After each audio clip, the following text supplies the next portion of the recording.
পড়াশোনার চাপে স্কুল পড়ুয়ারা আর মাঠে আসতে পারে না, কার্যত মোবাইল বন্দী হয়ে পড়েছে এই পড়ুয়ারা।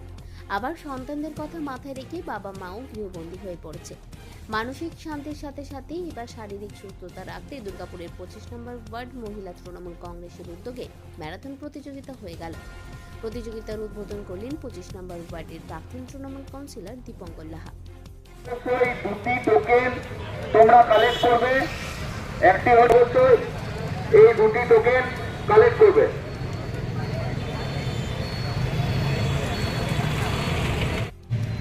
বর্তমানে কাজের চাপে এবং পড়াশোনার চাপে ছেলেমেয়েদের খেলাধুলো একদম হারিয়ে গেছে।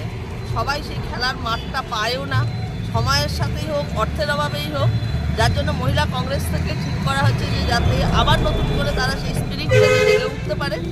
যার জন্য ছোট্ট ক্ষুদ্র সংস্করণ আমাদের এই দৌড়ের মাধ্যমে ছেলেমেয়েরা যাতে সুযোগ পায় ফিটনেস করার জন্য, সবাইকে ভালো রাখার জন্য, শরীর ভালো রাখার জন্য। অন্তত 200 জন এই প্রোগ্রামে অংশগ্রহণ করেছে।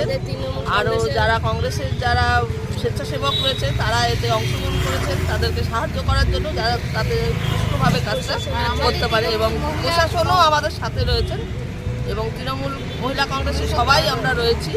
এই আয়োজনটা মহিলা কংগ্রেসের তরফ থেকে করা হয়েছে যাতে আরও এইভাবে প্রচুর ছেলেমেয়েরা এগিয়ে আসতে পারে, নতুন উদ্যোগ নিয়ে একটা খেলার জায়গা পায়।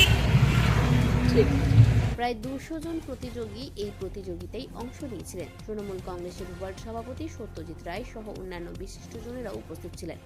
এই প্রতিযোগিতায় প্রথম স্থানাধিকারীকে 7,000 টাকা, দ্বিতীয় স্থানাধিকারী 5,000 ও তৃতীয় স্থানাধিকারীর জন্য 3,000 টাকা আর্থিক পুরস্কার ছিল। দুর্গাপুর থেকে অনুরাধা সেনগুপ্তের রিপোর্ট, খাঁটি খবর।